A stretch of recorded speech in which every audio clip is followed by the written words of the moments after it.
저희 아까 영상 보면서도 참 다 마찬가지시겠지만 저희 참 열심히 싸워왔구나 그런 생각이 들었고요.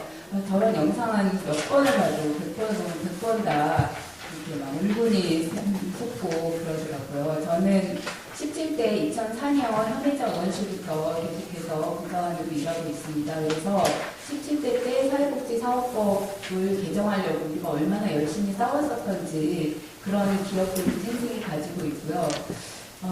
그런 느낌을 가지고 봤을 때 사실은 지금 상황이 약간 비현실적으로 느껴지는 면도 있습니다.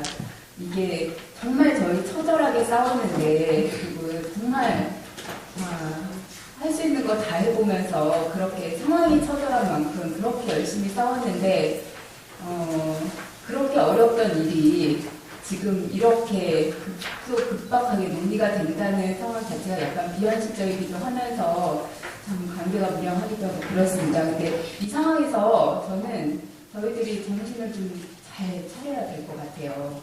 그러니까 왜냐하면 저희가 18대 들어서 저희 민주노총 박정수 의원실에서도 사회복지사업법 개정안 공청회를 2008년 말입니다. 2006년 초에 진행하고 있었습니다. 시설 공청회하고 같이. 근데 그러고 나서 바로 그 법안을 저희는 그 17대 때 냈던 법안이다 똑같이 낼 수도 있었는데 내지 않았고 지금까지 왔던 이유가 저희가 얘기하는데 그런 거 있잖아요. 달을 가리키는데 자꾸 손가락만 보는 그런 생각이 많이 들더라고요. 그래서 민주노총의 법안을 내놨을 때 저희가 얘기하고자 하는 본질보다는 좀 더 쉽고 간편한 얘기 쪽으로 초점이 맞춰지거나 아니면은 저희가 얘기했던 의도와 전혀 다르게 공격이 오히려 빌미가 되는, 그래서 반대한 사람들을 똘똘 뭉치게 하는, 그렇게 이상하게 작동되는 것들을 경험하면서 우리가 훨씬 더 사회적인 분위기를 성숙시키고 탈시설과 자립생활에 대한 우리의 얘기를 좀 더 할 수 있어야 되겠다, 그런 생각을 가지고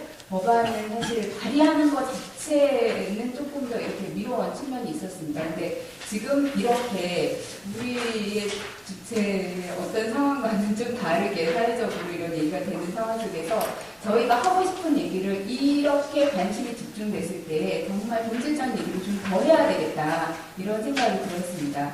그래서 앞에서도 이제 대책이나 민주당안이나 말씀하신 것처럼 법안의 내용에 그것이 좀 다른 측면인 것 같습니다. 한나라당이 내고자 하는 법안하고. 그래서 공익이사가 정말 중요합니다. 그거 하나만 가지고도 법인의 많은 부분들을 해결하는 단초가 될 수 있습니다. 그걸 가지고 그 이후의 것들을 모색할 수 있기 때문에 정말 중요한데, 그것은 굉장히 어떻게 보면 약간 쉬운 얘기입니다. 근데 저희는 훨씬 더 복잡하고 본질적이고 어려운 얘기를 하려고 하는 것입니다. 그것이 바로 이제 탈시설과 자립생활에 대한 얘기가 되고, 인권에 대한 얘기가 되고, 우리의 권리에 대한 얘기가 될 것이라고 생각을 합니다.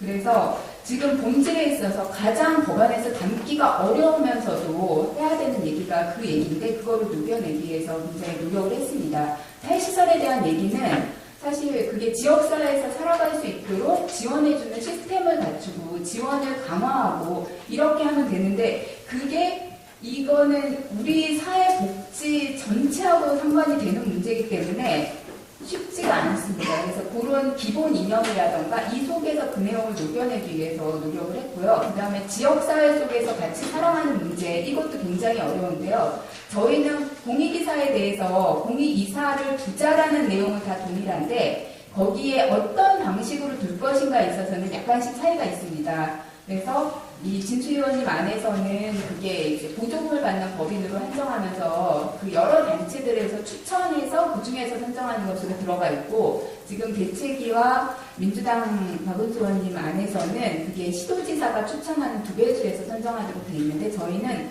운영위원회에서 선정하도록 되어 있습니다. 이게 뭐가 가장 바른 길인지를 얘기하자는 게 아니라 이런 약간의 차이 속에서 지나고자 하는 내용이 있는 것입니다. 저희가 운영위원회 추천으로 둔 것은, 그래서 뒤쪽에서 저희는 운영위원회에 대한 굉장히 강화하는 내용들이 들어가 있습니다. 그게 사실 지금 운영위원회가 잘 운영될까? 이거에 대해서도 의심이 가긴 합니다. 시설의 운영위원회를 둔다는 거에 대해서 저희가 사실 별로 신뢰가 없기 때문에. 근데 저희가 탈시설을 얘기할 때 1차적으로는 대형 시설을 해체하고 소규모 시설을 해서 지역사회 쪽에서 어울려서 살아갈 수 있는 이런 시스템을 갖춘다고 봤을 때 그 시설 자체도 지역사회 속에 있어야 하는 반대적인 측면이 존재를 하는 겁니다.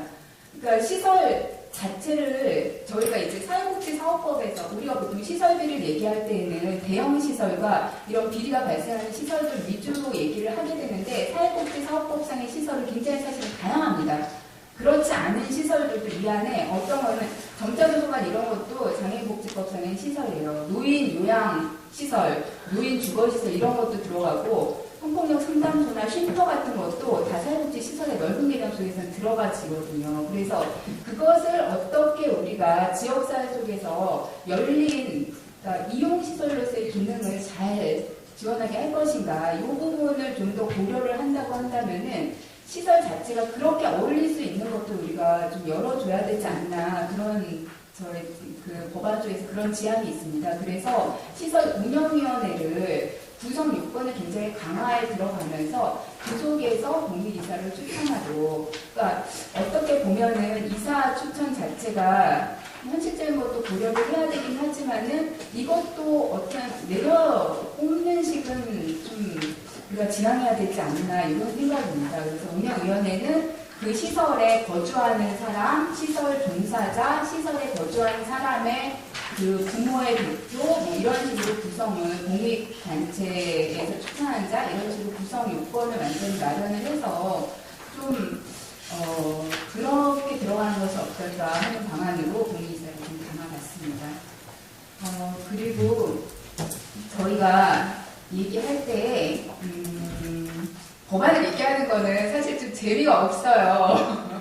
이게 저희가 싸울 때는 굉장히 뜨거운 열정을 가지고 막 물불 안 가리고 싸워야 되지만 법안은 굉장히 냉정한 이성으로 다가가야 되는 부분들이 있거든요. 그래서 이 안에서 법안에서 담겨졌을 때 우리가 원하는 것과 오히려 반대의 그런 공격이 들어올 여지를 남겨놓는 내용이 이 안에 들어가면 안 된다는 생각이 좀 있어가지고 이쪽에서 마련하신 그런 법안들에 대해서 조금 저희는 자구 수정을 한 면들이 있습니다. 아까 말씀드린 것처럼 일차적으로는 이 사회복지 사업법에서 다루고 있는 시설의 범주가 굉장히 넓기 때문에 그런 것들까지 감안해서 여기에서 다루려고 그렇게 해서 자구 수정을 좀 한 바가 있고요.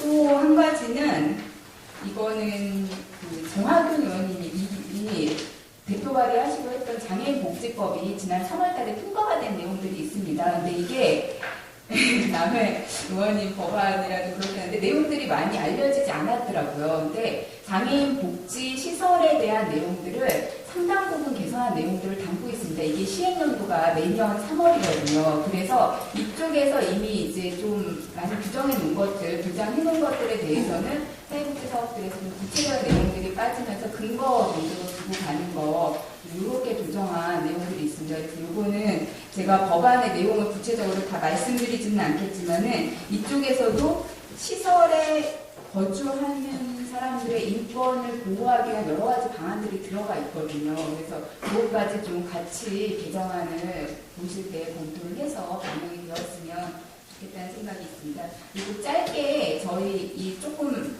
빠진 것들이나 차이가 나는 것들 몇 가지만 그래도 법 개정안 토론회니까 법안 재미없지만 이 말씀을 좀 드리는 게 좋을 것 같아서 몇 가지 말씀드리겠습니다. 기본 이념에 있어서 기본 이념은 법안에서 정말 중요한 부분이죠. 그래서 그 책에서 말씀하신 이 탈시설과 지역사회 통합의 이 내용에 다 동의를 하면서 약간 이쪽에 뭐랄까 좀 네거티브적인 그러니까 반대하는 그렇게 기본 이념 문구가 작성이 되어 있어서 저희는 그거를 좀 긍정적인 문구로 수정을 했습니다. 그래서 누구든지 자기 의사에 따라서 서비스를 신청하고 제공받을 권리가 있다. 이런 식으로 설명을 했고 지역사회복지를 통하여 제공하는 것을 최우선으로 한다. 이런 식으로 좀 긍정적인 언어로 바꿔가지고 표현을 했습니다.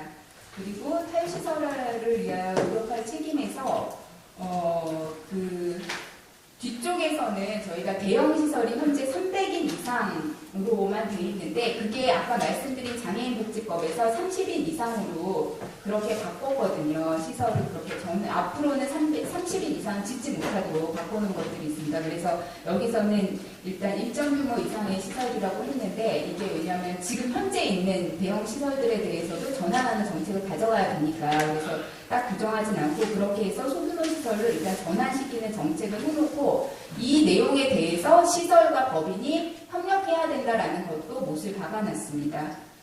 그 다음에 권리용어 내용 똑같이 들어가 있고요. 요거는 그 사회복지위원회에서 이것도 되게 좀 웃긴 내용인데요. 원래 사회복지위원회 위원으로 될 수 없는 사람의 요건들 중에서 벌금을 100만 원 이상 받으면 안 되게 돼 있었거든요. 아니, 50만 원 이상이면은 위원을 할 수 없게 돼 있었어요. 근데 이게 17대 때 한나라당 의원에 발의를 해가지고 이게 100만 원을 50만 원으로 낮춘 거예요. 훨씬 더 완화를 시켜줘 버린 거예요. 그런 내용이 그 17대 때 개정이 된 내용들이 있었는데 그래서 그것들도 다시 복원시키는 거. 왜냐하면 여기서 사회복지위원회 규정이 되게 중요한데 이 내용들을 뒤쪽에서 저희가 계속 준용을 합니다. 이 사람들은 시설에 장애될 수 없고 종사자가 될 수 없고 그런 식으로 들어가서 좀 더 강화를 시켜서 그 규정들을 마련을 했습니다.